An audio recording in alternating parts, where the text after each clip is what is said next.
Welcome to all students. In subject design of transmission system, we discuss about external gears. Gear drive is a positive drive and it is provided when the distance between the driver and follower is very small.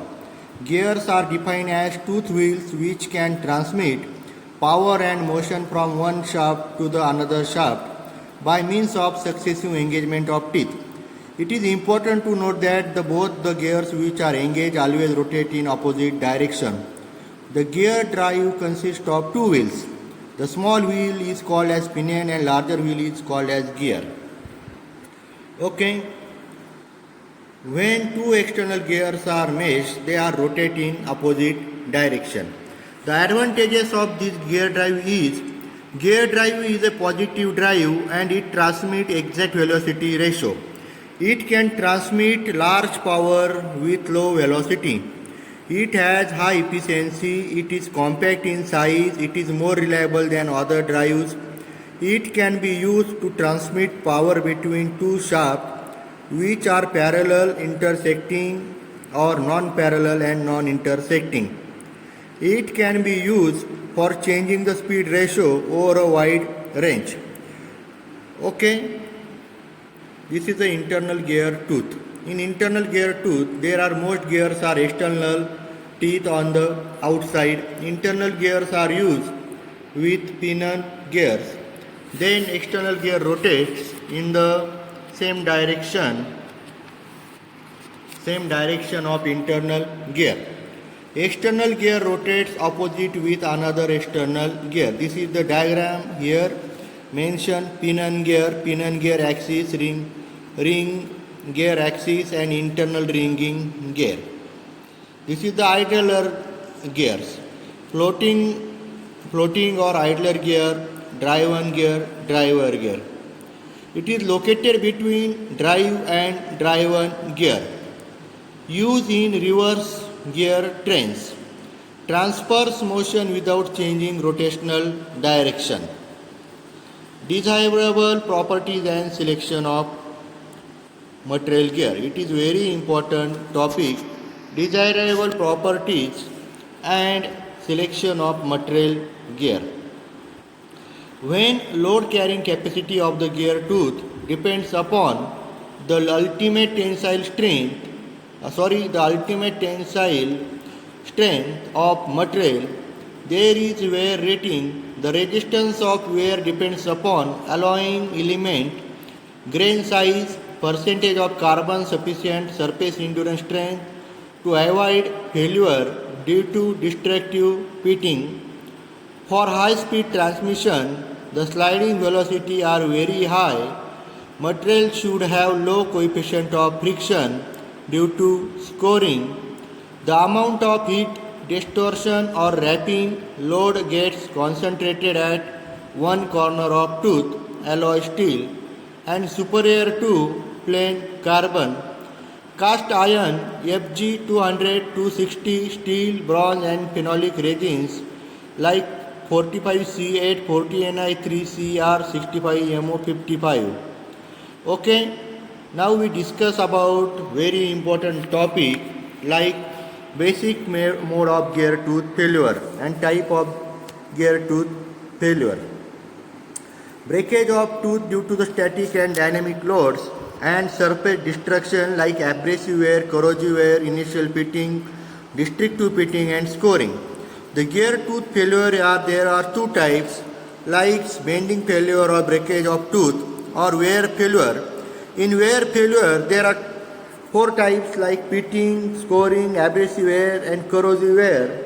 The pitting also two types, initial pitting and destructive pitting. In bending failure, there are breakage of tooth. Every day, tooth acts like a cantilever beam which is subjected to a respective bending stress.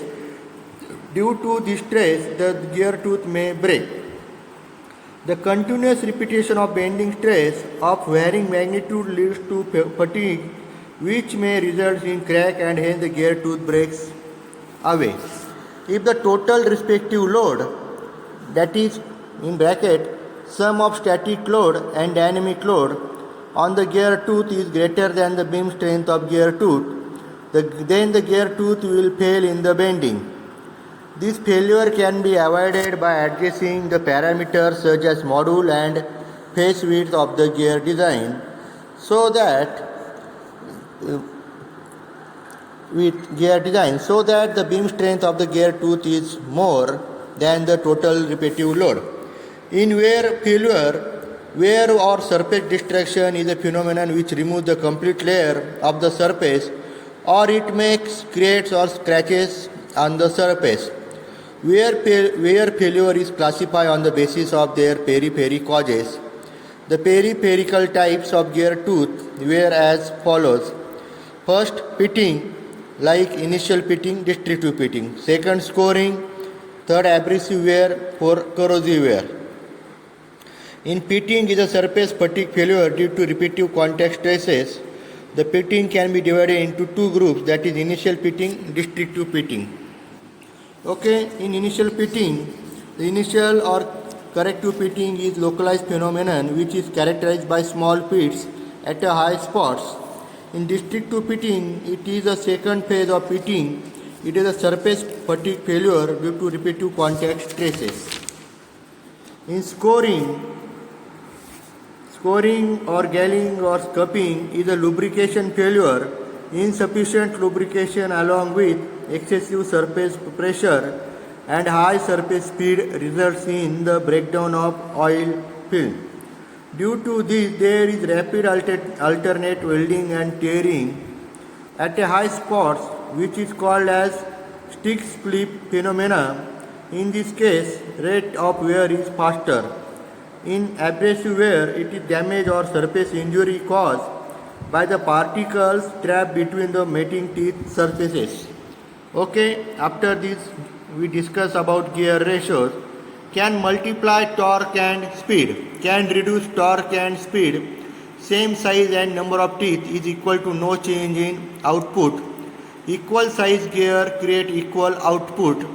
Small drive gear to large driven gear equal to driven gear speed decreases. Larger driver gear to small driven gear is equal to driven gear speed increases. So, gear ratio is calculation as gear ratio can be found by dividing number of teeth on driven gear by the number of teeth on the driven gear. Example, 75 driven teeth, 45 driven teeth equal to 1.66 gear ratio. Now we discuss about gear reduction. In gear reduction, speed decreases, torque increases. When speed is whole, torque is doubles. Most manual transmissions are speed reducing and torque increasing. Gear overdrive. In gear overdrive, speed increases, torque decreases. When speed is double, torque is whole. Used for fuel mileages. Factory overdrives versus aftermarket overdrives. Okay, now we discuss the basic things about gear drives. So thanks all of you.